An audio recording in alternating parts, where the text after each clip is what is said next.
여러분 안녕하십니까? 오늘 외전에서는 신장식 변호사 모시고 최근 뜨거운 논란이 되고 있는 검수완박, 이 단어는 틀렸다 그랬죠. 검수 축소안 덜박. 예, 논란 다시 다뤄보겠습니다. 네. 예, 어서 오십시오. 네, 반갑습니다. 예, 기다리셨습니다. 아이고, 예. 뭐 제작진 분들도 그렇고 다 오랜만이라 네, 반갑습니다. 예, 예. 반갑습니다. 자, 지금 논란이 되고 있는 와중에 다시 한번 제가 이 시청자 여러분들이 이해를 돕기 위해서 제가 네. 늘 여기서, 그러니까 중요한 얘기들은 좀 가끔 반복을 하는 게 좋더라고요. 네. 그래서 뭐냐면 이 검수완박이란 단어가 네. 흡사 제가 여기서도 어제도 말씀드리고 했지만 손 숫자 쓰는 것처럼 들려가지고 검찰의 손을 묶는다 뭐 이런 네. 법이다 뭐 이렇게 언뜻 들려가지고 있는 거 뺏어가는 것 같죠. 예, 그리고 있는 것 뺏어가는 것 같고 그 검찰 주장처럼 나쁜 놈 못 잡게 하는 법이다 뭐 이런 어떤 인상이 있는 것 같아서 그 네. 부분이 사실과 다른 부분이 무엇인가에 대해서는 좀 정리할 필요가 있지 않은가 정리를 싶어요. 해보면 이제 두 가지 측면에서 정리를 해볼 수가 있어요. 예. 하나는 역사적인 측면인데요. 예. 우리나라에서 형사소송법이 만들어진 거는 이제 그 수사권, 기소권 이런 걸 정리하는 게 예. 형사소송법인데 1954년입니다. 근데 예. 1954년도에 국회에서 논란이 벌어집니다. 예. 이 수사권을 경찰에 줄 거냐. 원래 경찰한테 주는 게 예. 맞는데 예. 당신은 이제 경찰이 친일 경찰이다. 노덕술 뭐 이런 사람들이 경찰에 여전히 남아 있었잖아요. 그러니까 이 친일 경찰한테 이 수사권을 다 주면 또 일제 때 같은 경찰 파쇼 국가가 되는 게 아니냐. 예. 실제 경찰 파쇼 이런 얘기가 예. 나옵니다. 예. 국회 회의록에. 그래서 격렬한 토론을 벌여서 그러면 잠시만 이게 경찰이 정상화될 때까지 잠시만 검찰한테 주자라고 해서 표결 끝에 한 표 차이로 검찰한테 수사권이 갑니다. 예. 그래서 잠시 줬다가 다시 경찰한테 이제 친일 경찰들 어느 정도 정리되고 국가 초기니까 경찰이 좀 정상화되면 넘긴다라고 얘기를 했던 게 70년이 그냥 지나온 거예요. 그러니까 잠시 맡겨뒀던 거, 그것도 한 표 차이로 잠시 맡겨뒀던 것을 이렇게 다시 갖고 온 거죠. 그때도 검찰한테 주면서 걱정했던 게 검찰이 수사권, 기소권 다 갖고 있으면 이게 견제와 균형이 안 된다. 한쪽에서 권한을 너무 많이 갖고 있기 때문에 국민들에게 오히려 인권 침해 소지가 있다라는 얘기를 지금 얘기한 거랑 똑같은 얘기들을 재헌국회에서 이야기를 합니다. 그러다 잠시 맡겨놨던 거다라는 게 첫 번째. 두 번째, 우리나라 헌법이 검사의 역할을 어떻게 규정하고 있는가를 봐야 됩니다. 헌법에는 딱 두 번 그 검사라는 게 나옵니다. 압수수색 영장, 헌법에 압수수색 영장하고 체포영장. 그러니까 영장을 신청하는 주체로 법원에다 영장 신청해야 되잖아요. 영장 신청하는 주체로 검사가 신청한다. 이렇게 돼 있어요. 그러고 왜 그러면 헌법재판소에서 왜 검사에게 영장 신청권을 줬느냐라고 하는 것에 대해서 결정을 했습니다. 뭐라고 써 있냐면 영장 신청을 검사가 한번 걸르는 걸 통해서 경찰이 직접 법원에다 영장 신청을 하는 게 아니라 걸르는 걸 통해서 인권 침해, 그러니까 너무 수사가 반인권적으로 이루어지지 않도록 하는 걸 한번 걸르는 역할이다. 검사는 수사하는 사람이 아니라 인권 옹호관이다라고 검사의 역할을 딱 정해놨어요. 근데 검사를 마치 수사하는 사람이고 수사하는 사람한테 수사권을 빼서 그럼 뭐 검사 때려치란 얘기야? 헌법에 나와 있는 그 정신을 살짝 왜곡했다 이 말씀이시죠? 많이 그 주장은? 왜곡했죠. 살짝 왜곡한 정도가 아니라 저는 많이 왜곡했어요. 그리고 또 하나는 검찰 수사권 빼서 어떤 정치인이나 이 권력자들 수사를 못하게 하려는 것이다. 이런 주장이 어떤 한 프레임입니다. 근데 그 부분에 대해서 어떻게 보세요? 저는 그 부분은 제도상의 문제가 아니라 실제로 수사기관이 중립성, 뭐 독립성이 무조건 다 좋은 건 아니에요. 독립해서 자기 권력을 키우면 안 되니까 중립성, 말하자면 정치 권력의 눈치를 보지 않고 또는 자기 권력을 위해서 본인에게 주어진 수사권을 행사하지 않는다. 그러려면 선의도 있어야 되지만 견제와 균형이 제대로 되는 이 문제입니다. 이 문제지. 자, 당장 제도적으로 보자면은요. 그 정치인들이나 소위 고위공직자들 같은 경우는 공수처에서 수사하게 돼 있습니다. 국회의원들도 공수처에서 수사를 하게 돼 있고요. 그다음에 4급 이하 같은 경우는 공직자 범죄나 이런 부분들이 이제 경찰로 넘어가는 것인데 그 중에서도 뇌물죄라든지 또는 그 정치자금 부정수수죄 정치자금 몰래 받고 이런 거는 부패 범죄로 검찰한테 남아 있어요, 심지어. 그래서 여기에 공백이 생긴다. 실무상의 혼선이 물론 제도가 새로 생기면 실무상의 혼선이 있을 수 있죠. 그런 건 있을 수 있겠지만 실제로는 그 수사하던 수사 인력이 전부 다 이민 가는 거 아니거든요. 대한민국에 있습니다. 그 수사했던 사람들이 어느 기관에 소속해서 어떻게 견제를 받으면서 선한 의도를 가지고 수사를 할 수 있을 거냐. 이 문제지 지금 법제도 자체의 문제는 아니라고 저는 생각합니다. 그리고 저는 제가 자주 짚어보는 거지만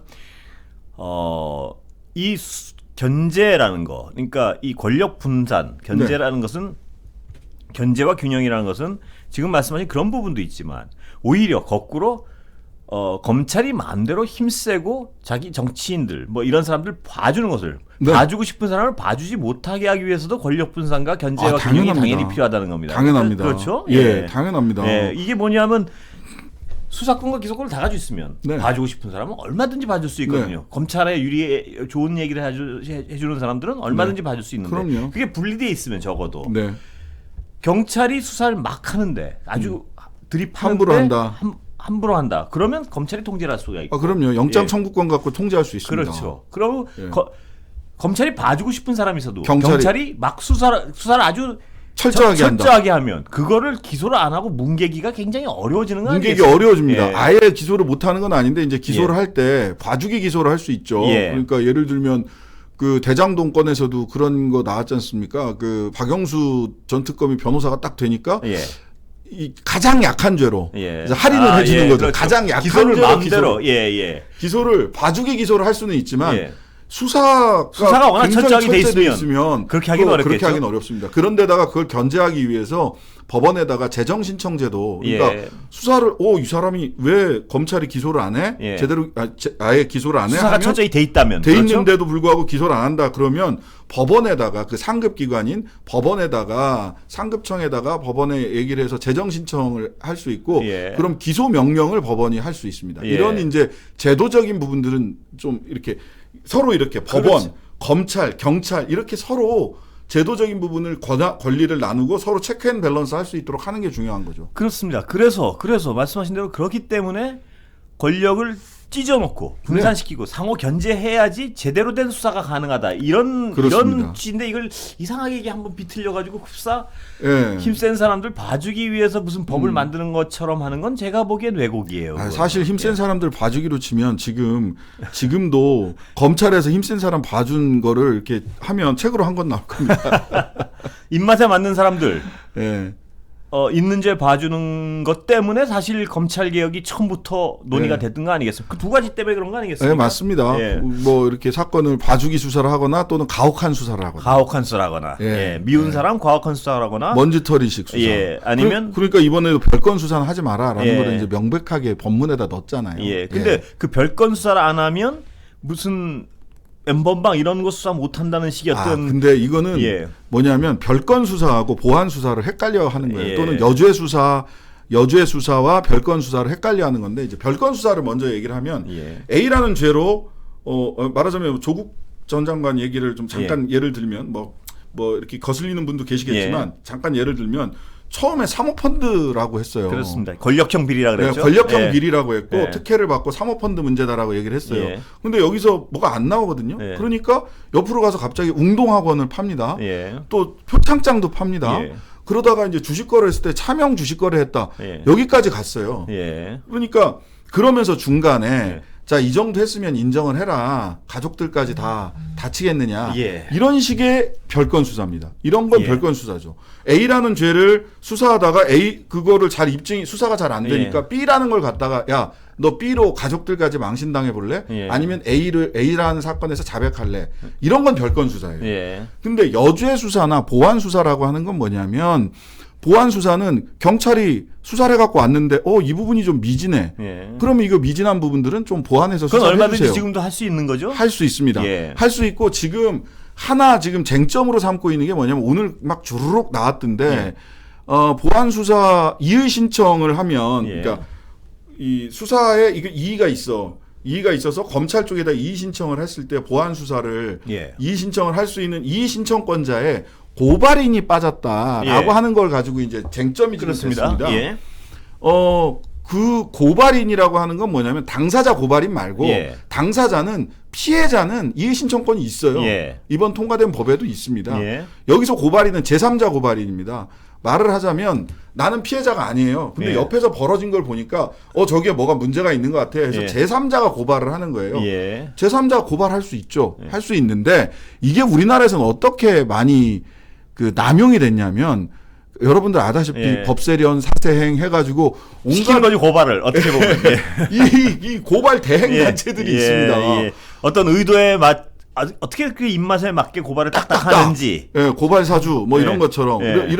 이런 제3자 고발 같은 경우는 예. 수사기관에서도 아주 진력을 합니다. 이게 안 할 수도 없고 예. 하다 보니까 이거는 수사 자체를 안 하는 건 아니에요. 수사를 예. 해요. 예. 근데 혐의 없음 처분이 나왔을 때 불송치 처분이 나왔을 때 이의 신청은 예. 제3자는 하지 마라. 예. 이겁니다. 근데 여기에 공백이 또 있다라고 비판을 하더라고요. 뭐 중앙일보 조중동에서 이렇게 쭉 나오던데 그건 뭐냐면 말하자면 이제 내부 고발자 같은 경우 본인의 이름을 걸고 고발하기 어려워서 예. 비실명으로 해서 다른 단체들이 내부 고발자를 대신해서 고발을 한다는 예. 거죠. 그런 경우 어떻게 할 거냐 예. 라고 하는 문제가 예. 있습니다. 근데 이 부분 때문에 이게 남소하는 것을 전부 다 인정해 주기보다는 예. 지금 이미 내부 고발자 보호법이 있습니다.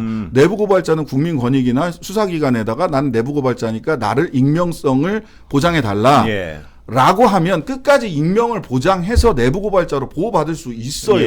예. 그러니까 이미 이런 제도가 지금 내부 고발자들은 어떡하란 말이냐라고 하는 얘기는 과거에 내부 고발자를 보호하는 법령이 없었을 때 과거의 얘기입니다. 예. 이미 내부 고발자를 보호할 수 있는 법령이 있기 때문에 예. 내부 고발자는 자신이 실명이나 이런 게 드러나지 않고도 예. 충분히 고발을 해서 이 사건을 진행할 수가 있거든요. 예. 그래서 이 부분은 물론 더 좋은 방안이 있으면 논의를 해서 바꾸면 됩니다만은 예. 근데 마치 고발인들의 이의 신청 이것도 뭐 수사를 아예 안 하겠다는 게 아니에요. 수사를 했는데 이의가 있어. 예. 그 이의 신청권을 줘야 되는 거 아니냐. 고발자들은 이거 남소 우려가 너무 제3자 고발자는 예. 남소 우려가 있으니까 내부 고발자는 내부 고발자 보호법으로 보호하는 가운데 피해자나 또는 피해자의 대리인은 다 이의 신청할 수 있어요. 예. 예. 그러니까 근데 아까 신 변호사님이 굉장히 우리 사회에서 어떤 뜨거운 주제였고 너무나 예민한 주제가 돼버린 조국 전 장관 예를 잠깐 드셨는데 네. 별건 수사의 대표적인 예입니다. 그 별건 그러니까 이런 것 같아요. 조국 전 장관의 어떤 드러난 재판에서 증명된 어떤 죄에 대해서는 혐의에 대해서는 조국 전 장관 가자. 그거에 대해서 옹호하고 싶은 마음은 전혀 없습니다. 다만 의견은 있지만 존중해야죠. 그렇죠. 네, 다른 의견은 있을 수 있지만 그 재판부 판단에 대한 다른 의견은 있지만 존중할 수밖에 없습니다. 네, 그럼요. 그런데 그 얘기랑 그래서 조국 전 장관을 어떤 미워하신 그 드러난 혐의 때문에 미워하신 분들도 당연히 그럴 수 있다고 봅니다. 그리고 또 그런데 그 행위랑 그 미워한다는 거랑 그 과정에서의 검찰 수사의 문제점을 지적한다는 거는 전혀 다른 문제라는 것을 시청자분들도 공감할 수 있었으면 하는 거예요. 저는 무슨 얘기냐면 다시 강조드리지만 조국 전 장관의 재판을 통해서 드러난 어떤 입증된 혐의에 대해서 뭐 그거에 대해서 편들고 싶은 마음은 1도 없죠. 예. 그러나 그 시작과 과정에서의 검찰 수사의 문제점 이것에 대해서 문제점을 지적한다고 해서 그것이 조국 전 장관의 드러난 혐의에 대해서 편든다고 하는 논리는 아니라는 거죠. 그건 전혀. 그럼요. 그런데 그럼 우리가 다시 조국 전 장관의 이 뜨거운 그러니까 여러 너무나 많은 분들이 그 미워하는 그 드러난 혐의에 대한 얘기가 이거가 별개라는 거에 대해서는 한번 공감을 할 필요가 있다는 것이죠. 그럼요. 뭐냐면 검찰이 법무부 장관 후보자가 왔는데 그 법무부 장관 후보자를 반대했어요. 검찰이란 조직도 그렇고 당시에 총장도 그렇고. 그래서 청문회가 있는 날 이건 권력형 비리라는 어떤 규정을 해버렸어요. 그렇습니다. 그 수사를 하니까 권력형 비리 안 나오고 그건 안 나온 걸로 재판이 끝났죠. 그건? 그랬습니다. 예. 안 나오니까 그러면 여기 파봐 저기 파봐. 그 결국 판 게 이제 표창장하고 뭐 이런 거가 지금 재판에 걸려 있는데 그 검찰의 조국 전 장관이 결과적으로 해서 그 어떤 다른 혐의가 드러났다고 해서 그 검찰의 행위가 정당화될 수 있는가는 전혀 다른 문제라는 거죠. 예. 예. 그러면 그런 식이라면 검찰이 장관 임명을 누구나 좌우할 수 있죠. 그런 식이라면. 대통령이 인사권을 침해했다라는 평가도 받을 수 있는 측면이 있는 거죠. 왜냐하면 검찰이 마음에 안 드는 후보가 딱 올라오면 권력형 비리 있다 하고 규정해버리고 그거 파다 안 나오면 다른 거 B파고 C파고 D파고 예. 아들 딸 다 파고 네. 그렇게 하면 검찰이 노하는 사람은 장관을 시키면 안 되는 상황이 되는 거예요. 그래서 지금 수사권과 기소권을 분리하자는 게 그런 일을 막자는 것도 한 측면이 있는 거죠. 한 측면이 있는 겁니다. 당연히 그게 뭐 그렇게 딱 그 한 사건을 그렇게 했기 때문에 그렇게 처리했기 때문에가 아니라 다양한 사건들이 그렇게 처리된 과정들이 워낙 많았기 때문에 예, 검찰의 입맛에 따라서 예. 어떤 사건은 암장하고 어떤 사건은 그렇게 별건 수사를 통해서 먼지털이식 그다음에 인디언 기우제식으로 비가 올 때까지 그 기우제 지내는 꼬린 소위 그쪽 얘기로는 꼬린 시킬 때까지 두드리는 거죠. 예. 그러니까 이 조국 전 장관 논란은 굉장히 예민하고 참 건드리기가 이상한 어떤 부분이 돼버렸는데 가르마를 타서 얘기해야 됩니다. 분명한 것은 이 사안과 이 사안은 별개라는 거죠. 그거에 맞습니다. 대해서는 우리 국민 모두가 그 별개이고 그 검찰 수사의 과정에 문제가 있었다는 부분에 대해서는 서로 정말 마음을 터놓고 어떤 진영이나 그 콘센서스를 확보할 필요가 있다는 게 제 생각이거든요. 그러니까 그게 얼마나 예민하냐면 사실 검찰 출신인 그 홍준표 의원이 대통령 경선 중에 아니 수사 자체는 가혹했다. 조국이 잘못한 건 맞지만 수사 자체는 지나치게 가혹했다라고 얘기를 했는데 그것 때문에 굉장한 역풍이 불었단 말이죠. 그러니까요. 그러니까 이 지금 여당, 그러니까 곧 야당이 될 여당에 반대하시는 분들도 그리고 조국 전 장관의 죄가 미운 분들도 역시 그 검찰의 수사 과정에 이런 권력은 그대로 독점시키면 안 된다는 컨센서스는 분명히 우리 국민 모두를 맞습니다. 위해서 공감할 필요가 있는 것 같아요. 네, 그렇습니다. 그분들 입장에서 얘기하자면 그 박근혜 씨가 전 대통령 박근혜 씨가 또는 최근에 뭐 정유라 씨 막 나와가지고 얘기하는데 굉장히 가혹한 수사를 받았다. 아이 낳고 바로 그 다음 날 바로 자기는 체포됐다. 뭐 이런 얘기 하는데 그거는 정유라 아니라 그 누구라도 사실은 수사가 그렇게 이루어지면 안 됩니다. 반인권적 수사라고 저는 생각을 해요. 그 누구건 정유라한테는 그렇게 하면 안 되고요. 조국한테도 그렇게 하면 안 돼요. 그렇습니다. 예, 그게 중요한 거죠. 그러니까 검찰의 어떤 수사 아까 정말 어떤 몇 번이고 저는 정말 어떤 여기에 대한 공감은 얻고 싶은 게 시청자 여러분들에게 이 검찰의 권력을 분산시키는 것은 수사도 제대로 하고 그럼요. 나쁜 놈도 제대로 잡고 그러자는 겁니다. 그러자는 것이지 이게 누굴 봐주기 위해서 이 수사 기소권을 분리시키자는 건 아니라는 거. 그건 정말 팩트에 가까운 얘기 같아요. 보면. 네, 맞습니다. 그리고 지금 저 수사 기소권은 민주당이 예를 들어서 주장한다고요. 민주당이 제 보기엔 제정신이 있다면 우리 봐달라고 법을 추진하지는 않을 거예요. 아마 아니 사실 지금 보면 경찰도 뭐 어찌 보면 무슨 뭐 공교롭다라고 할 수도 있겠지만 정권 바뀌고 대통령 선거 끝나자마자 경찰도 굉장히 빠르게 움직이고 있어요. 그렇죠. 정치 수사 아니냐, 보복 수사 아니냐라고 오해받을 만한 발빠른 움직임들이 있고요. 이상민 지금 행안부 장관 후보자 당선자와 아주 가까우신 분이고 판사 출신이 행안부 장관 하는 것도 굉장히 이례적인 거고 뭐 그래저래 해서 이렇게 나눠 놓으면은 지금 여권이나 또는 기수분리를 꾸준히 요구했던 사람들에게 유리한 국면이 열리고 전혀 그렇지 않습니다. 전혀 그렇지 않죠. 그건. 전혀 그렇지 그리고 않습니다. 또 경찰은 믿을 수 있는데 당연하죠. 경찰도 완벽할 수 없고 못 믿죠. 그런데 그러니까 분리해서 상호 견제하게 하고 그렇습니다. 왜냐하면 경찰이 수사권을 가지고 있고 기소권으로 경찰을 통제 가능하고 그럼요. 수사권으로 검찰을 견제 가능하고 그렇죠. 공수처가 또 견제 가능하고 이게 이루어지면은 자기 마음대로 봐주고 싶은 사람 봐줄 수가 어려워지게 되는 거예요. 그래도 봐줄 수는 있지만. 그렇습니다. 당연히 세상살이에 이런저런 허점은 있기 마련이죠. 사실 그렇잖아요. 그 전 세계에 살인죄 없는 나라는 없지만 살인 범죄가 일어나지 않는 나라도 없습니다. 그렇죠. 그런 겁니다. 그러나 어느 법이 더 예. 어느 법이 더 오류의 가능성을 줄이느냐의 측면에서 그런 접근해야 될 것 측면입니다. 같습니다. 제도 설계는. 예. 그리고 어제도 제가 잠깐 뭐 어느 나라는 검찰이 수사권과 기소권을 가지고 있는데 뭐 팩트가 왜곡됐다 뭐 이런 얘기들을 많이 하는데 그 부분은 어떻게 보세요? 그거는 진짜 예. 팩트로 제가 이제 예. 이런 얘기가 나올 것 같아서 준비를 해오셨군요. 예, 준비를 해왔습니다. 팩트로 말씀을 예, 드릴게요. 예. 자, G20 예. 개국 G20 중에서 예. 자, 중요한 거는요. 예.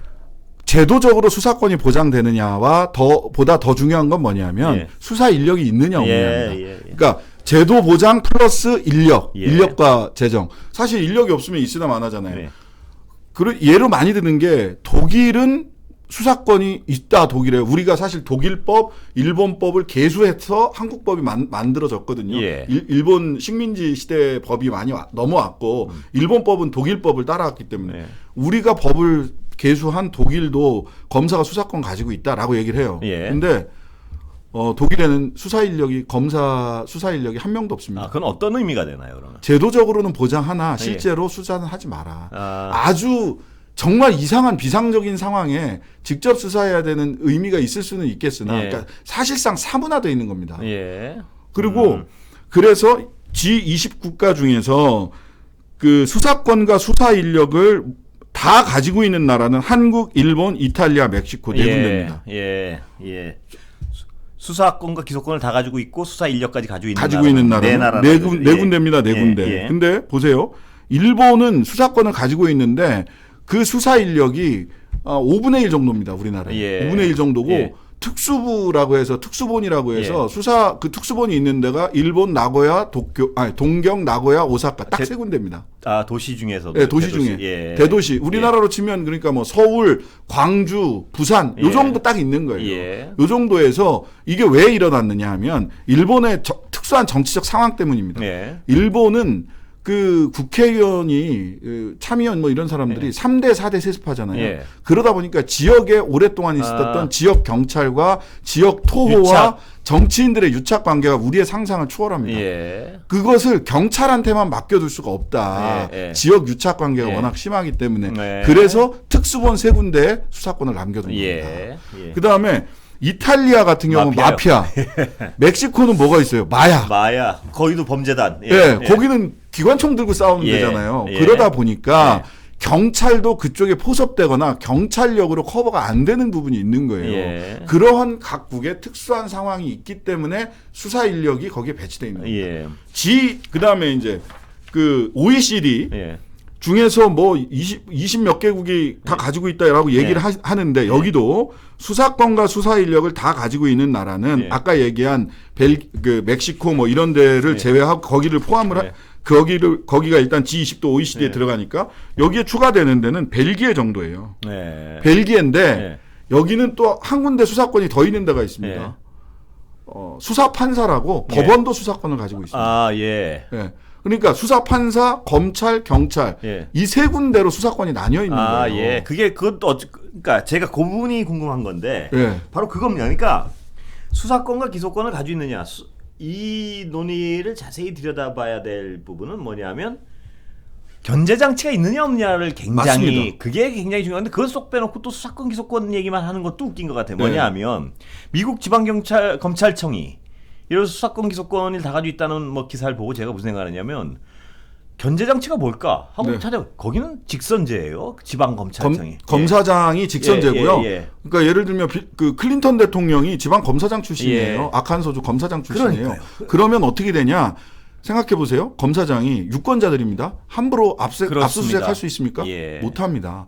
즉 그 검사장은 철저하게 경찰이 만약 수사를 가혹하게 하면 그 인권을 지키는 게 당선의 지름길이지 엄벌에 처하는 지금같이 나쁜 놈들 다 잡는 게 검사의 그 역할입니다라고 법무부 장관이 얘기하는데 저는 그 얘기 듣고 좀 법무부 장관 후보자 깜짝 놀랐어요. 아니 헌법에 검사는 인권 옹호관이라고 돼 있는데 나쁜 놈들 때려잡는 게 검사의 역할이다? 그건 전 큰 오해다. 이런 생각이 들고요. 그게 하나 있고요. 그 다음에 검사장 그래서 이제 현장 취재를 노컷뉴스에서 열받았더라고요. 사실은 그게 아니다라고 하니까 원래 처음에 기사를 노컷에서 거기는 검사가 사실 수사 안 한다. 예. 그랬더니 이제 가보니 뭐 검사가 수사하는 사람들이 있더라. 이러니까 그래서 우리가 직접 다시 찾아가 봤습니다 하는데 수사 인력이 검사 70명 있는데 7명 있다는 거예요. 수사관이 7명. 그리고 그 둘 사이의 관계는 상하 관계가 아니라 어이 친구 헤이 브로 하고 어깨치는 관계고 아주 긴급하게 보안 수사나 긴급한 수사가 필요할 때 불가피한 경우 경찰이 연락했는데 잘 안 돼. 막 이런 경우에만 출동하는 사람이라는 겁니다. 그러니까 그냥 제도만 가지고 얘기할 게 아니라 실질. 그렇습니다. 실질. 어떻게 균형을 갖고 있냐. 실질적으로는 검사의 수사권이 없는 나라가 대부분이라고 표현해도 과언이 아닙니다. 과언이 아니고요. 또 설령 있다고 치더라도 그 견제 장치가 무엇인지를 반드시 들여다봐야 되고요. 그렇습니다. 근데 우리나라가 문제가 됐던 것은 분명한 것은 완전한 수사권과 완전한 기소권을 다 가지고 있는데도 견제 장치가 거의 전무했다는 것. 그렇습니다. 공수처가 유일했는데 그게 새로 생긴 지 얼마 안 된 공수처가 그 전에는 전혀 없었고.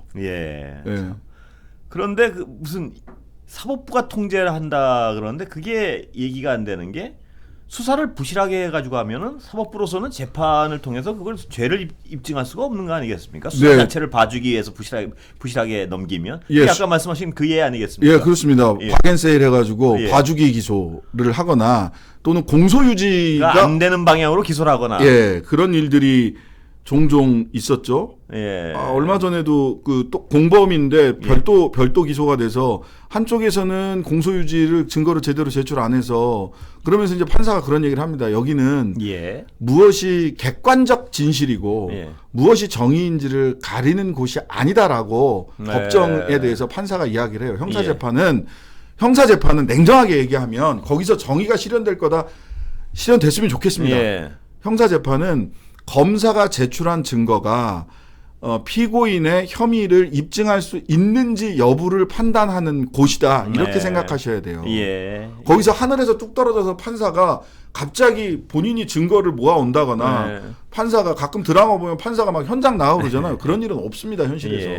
그냥 검사가 제출한 증거가 피고인의 혐의를 입증할 수 있느냐 이것만 판단하는 곳이에요. 그렇다 보니까 검찰이 수사권과 기소권을 다 가지고 있으면 어떤 사람을 봐주고 싶으면 예를 들어서 수사 자체를 안 할 수도 있고 그럼요. 2중 3중의 봐주기 방법이 있습니다. 수사 자체를 안 할 수도 있고 또 완벽히 면죄부를 주고 싶으면 수사를 대략해서 재판에 넘기면 완전한 그 면죄부를 주는 거죠. 면죄부 주는 거죠. 그건 뭐 상고하고 뭐 아무리 올라가도 증거가 없으니까요. 안 됩니다. 증거불충분 무죄. 그런 걸 막기 위한 어떤 방법은 유일한 방법인 것 같아요. 거의 떼놓는 거죠. 떼놓는 겁니다. 권력을 분산시키고. 물론 떼놓고 나면 그게 처음 70년간 시행되던 제도가 새로운 제도로 그것도 굉장히 크게 근본적으로 바뀌기 때문에 물론 시행착오가 있겠죠. 물론 시행착오가 있을 겁니다. 당연히 있을 겁니다. 그러나 수업료입니다. 시행착오가 있다고 해서 잘못된 제도를 끝까지 가져갈 수는 없는 거 아니에요. 네, 그럼요. 그 접시 깨트릴까봐 설거지 안 하면 날파리만 날아들게 되는 거죠. 그렇습니다. 근데 이게 예를 들어서 검수완박법에 참석하십니까? 이렇게 물으면 반대가 많은 게 당연한 거거든요. 그래서 여론조사가 한 주에 제가 2주 전인가 똑같이 이 검수완박과 관련된 법을 그 여론조사를 했는데 완전히 6대4로 정반대로 나온 거예요. 하나가 6, 이쪽이 6, 찬성이 6, 이쪽은 반대가 6 이렇게 나온 거예요. 그래서 이게 왜 그렇지 하고서 이제 문항을 좀 보셨습니까? 문항을 봤어요. 문항을 봤더니 하나는 검수완박에 찬성하십니까? 반대하십니까? 이런 거고. 그럼 당연히 반대가 많죠. 제가 그냥 여론조사 결과 안 봐도 아시겠죠. 근데 그 찬반이 바뀐 6대4 이거는 뭐냐면 검찰이 독점하고 있는 수사권을 경찰에게 넘기는 소위 검수완박에 찬성하십니까? 설명을 좀 했군요, 그거는. 그러면은 찬성이 6이 나와요. 이게 참 그러니까 이게 사실은 우리 모두의 권력이거든요. 이 수사권이란 건, 이 공권력이란 건 이 수사권, 이 어떤 법적으로 주어진 폭력이잖아요. 이게 그럼요. 공적인 폭력이란 말입니다. 근데 이 공적인 폭력 장치를 견제가 없이 한다는 건 말이 안 되는 거죠. 말이 안 됩니다. 말이 안 되는 겁니다. 사실 그 뭐 수사라는 거는 임의 수사든 강제 수사든 특히 영장이나 이런 것부터 시작해서 체포하고 압수수색하고 하는 거는 인권 침해예요. 기본적으로 인권 침해다. 그 따라서 이것을 어떻게 최소화하는 가운데 법적 그 사법적 사실관계를 좀 드러내게 하고 법적 정의를 세울 것이냐 이렇게 접근을 해야 되는 겁니다. 그렇습니다. 그건 뭐 자명한 얘기 같은데. 네. 근데 저는 거꾸로 어떤 우리 사회가 아직까지도 그러니까 이렇게 언론이 많고 한데도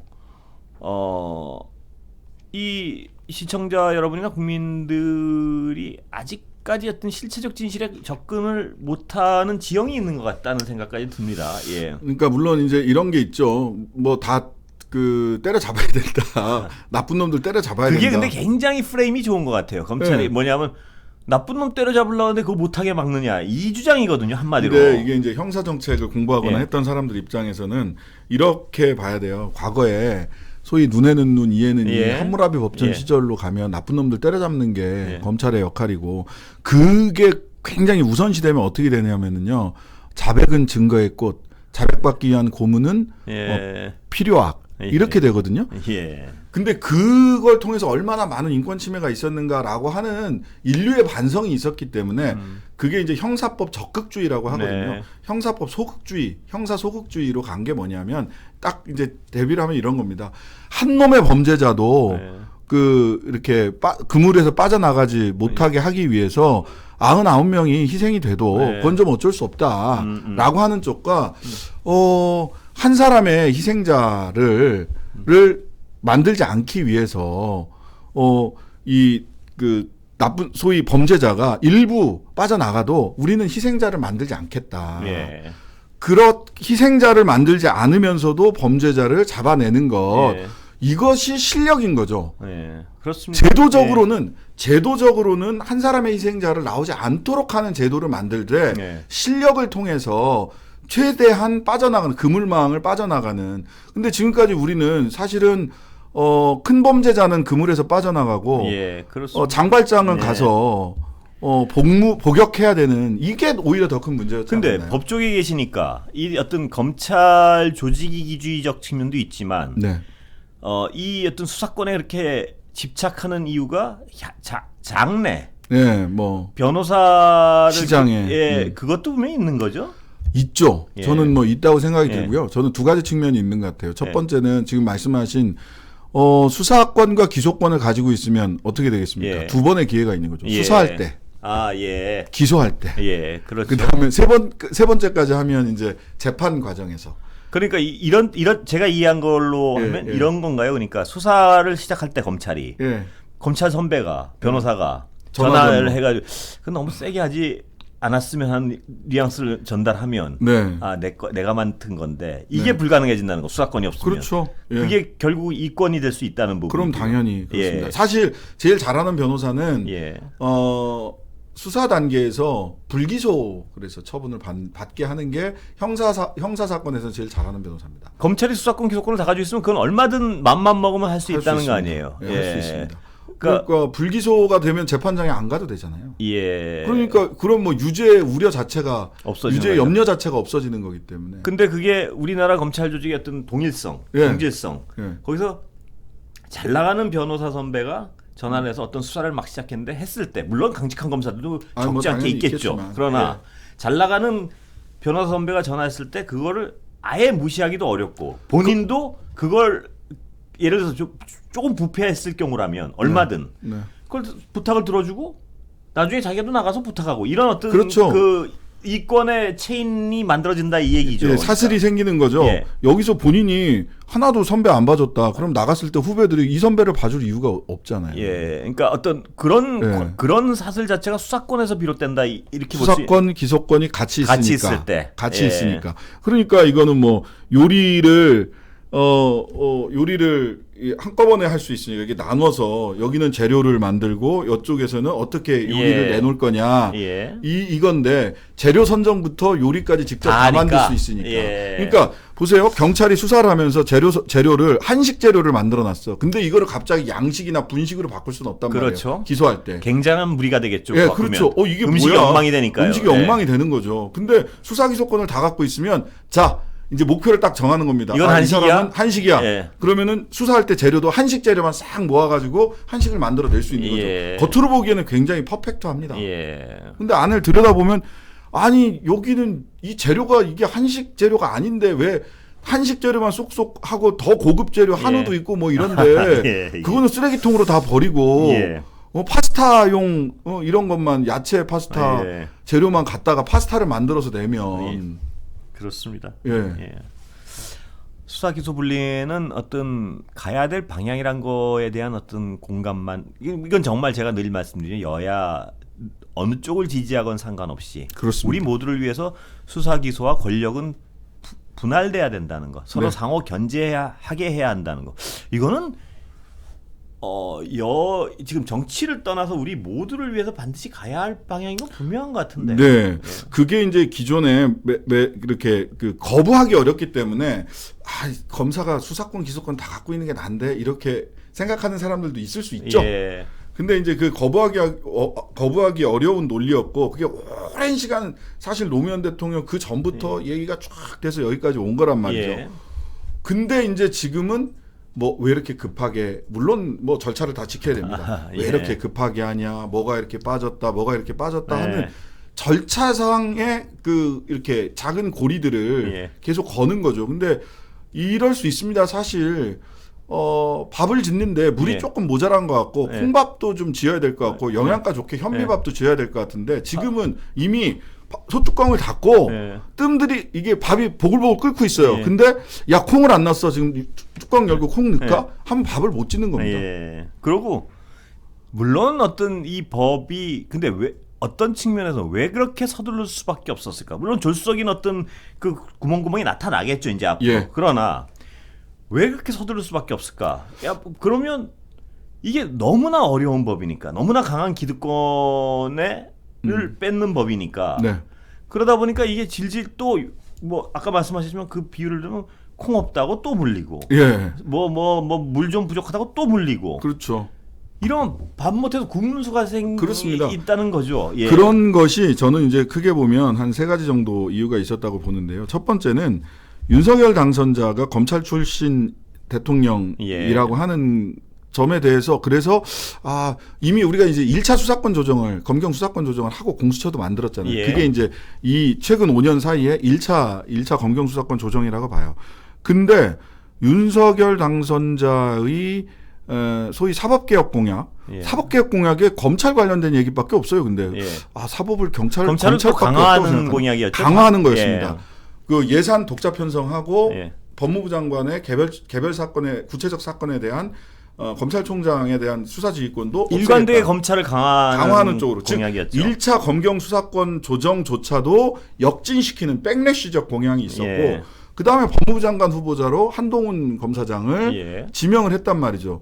그러면서 윤석열 당선자의 검찰 강화 공약, 오히려 역진하는 검경 수사권 분산에 역진하는 공약을 한동훈 검사장이 법무부 장관으로서 집행을 한다라고 한다면 오히려 검찰 권한은 견제와 균형이 아니라 독점이 강화될 수 있겠다라고 하는 우려가 있기 때문에 그리고 헌법 수호의 의무를 다하겠다라고 해서 윤석열 당선자가 만약 내 임기 중에 그 검경 수사권 조정과 관련해서 큰 방향으로 2차 검경 수사권 조정안이 나오면 나는 거부권 행사할 거야라고 미리 얘기를 했어요. 구체적으로 얘기를 했었나요? 헌법 수호의 의무가 있다. 그러니까 지금 이 방향으로 가야 된다는 쪽에서 동의하는 분들 입장에서는 안 할 수가 없는 거죠. 안 할 수가 없는 거죠. 사실 저는 그래서 이게 이런 갈등으로 가지 않기 위해서 키를 쥐고 있었던 사람은 윤석열 당선자다. 한동훈 법무부 장관 임명 물리고 검찰의 권한을 강화하겠다는 공약도 자 일단 홀딩하겠다. 대신 지금 있는 이 수사권 조정 1차 검경 수사권 조정 내용을 가지고 우리 한번 2년이든 3년이든 아니면 5년이든 해보고 평가 후에 국민들과 함께 평가해서 판단하자 이렇게 얘기를 했으면 사실은 이렇게 좀 대립이 극하게 그렇죠. 이루어지지는 않았을 겁니다. 네. 왜 이렇게 급하게 하느냐에 대한 충분한 어떤 설명을 하신 것 같습니다. 네. 예. 주말이고 네. 여기 원래 잘 아시겠지만 외전은 툭 끊습니다. 예. 오늘 감사합니다. 네, 감사합니다. 예.